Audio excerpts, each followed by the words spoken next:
Film की शुरुआत एक हाई स्कूल से होती है जहां हम चार सबसे अच्छे दोस्तों से मिलते हैं। Hailey, Julia Goldani Telles, Wren, Joey King, Chloe, Jazz Sinclair और केटी, एनालिस बेसो।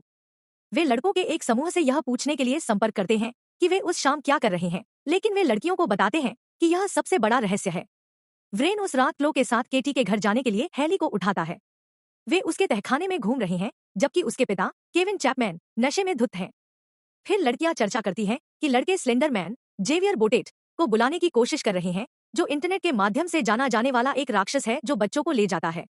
उन्हें यह देखने के लिए ऑनलाइन एक वीडियो मिला कि कोई उसे कैसे बुला सकता है। घंटियों की आवाज सुनने का इंतजार करते हुए लड़कियां अपनी आंखें बंद कर लेती हैं। एक हफ्ते बाद लड़कियां अपनी कक्षा के साथ एक कब्रिस्तान की यात्रा पर थी। तभी केटी अचानक पेड़ों में किसी चीज से डर जाती है। थोड़ी देर के बाद वह बिना किसी निशान के गायब हो जाती है और उसकी पूरी कक्षा घंटों तक वहीं पड़ी रहती है जब तक कि पुलिस खुद उसकी तलाश शुरू करने के लिए नहीं आ जाती। हैली अपनी बहन लिजी टेलर रिचर्डसन के साथ अपने कमरे में है। तभी उन्हें नीचे से धड़धड़ की आवाज सुनाई देती है। वे भयभीत हो जाते हैं और हैली इसकी जांच करने जाता है। यह केटी के पिता हैं, जो नशे में हैं और पूछ रहे हैं कि क्या केटी हैली के साथ है।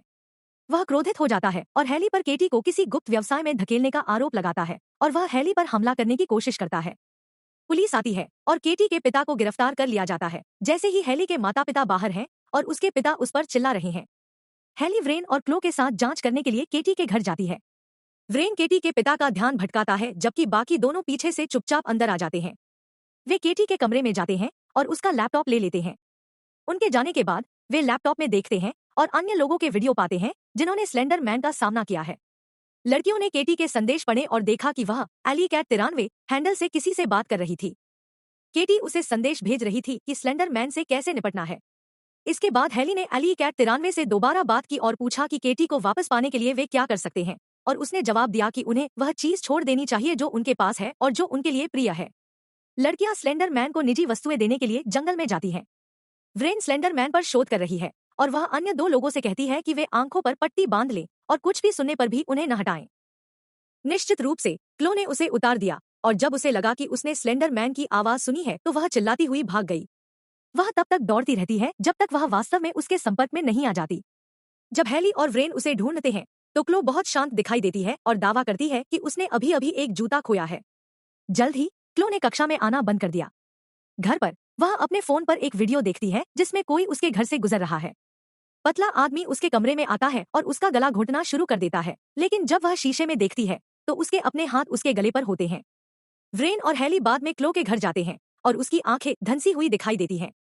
वह स्लेंडर मैन के कारण पागल हो गई है। व्रेन स्लेंडर मैन के बारे में अधिक जानकारी प्राप्त करने के लिए लाइब्रेरी में जाता है। लाइटें बुझ गई हैं और वह अकेली है।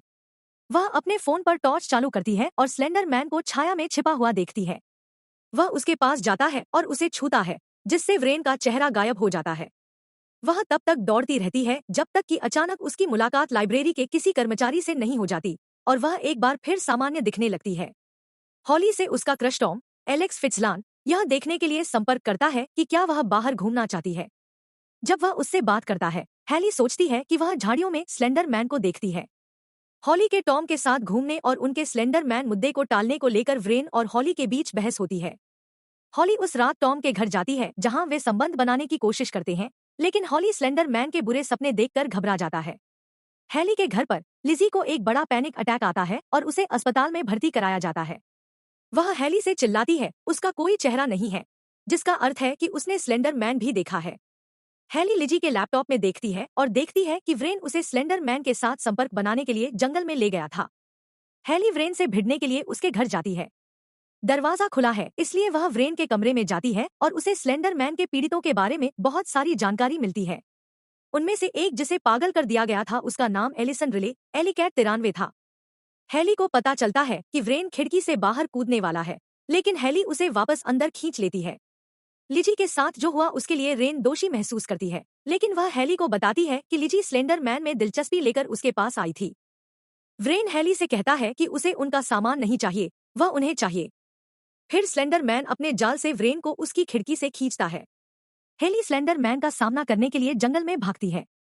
जब वह प्राणी को देखती है तो वह उससे उसे ले जाने के लिए कहती है ताकि लिजी ठीक हो सके। स्लेंडर मैन उसे पकड़ने की कोशिश करता है, लेकिन वह भागने लगती है। वह हैली को पकड़ने और उसे अपनी ओर खींचने से पहले मकड़ी की तरह घूमने के लिए अपने जाल का उपयोग करता है। वह एक पेड़ में बदलना शुरू कर देता है और हैली पेड़ से तब तक जुड़ी रहती है जब तक उसके पास कुछ भी नहीं बचता। लिजी अस्पताल में हॉली के लिए चिल्लाती हुई उठती है। उसे यह सोचने के लिए छोड़ दिया गया है कि उसकी बहन और उसके दोस्तों के साथ क्या हुआ है।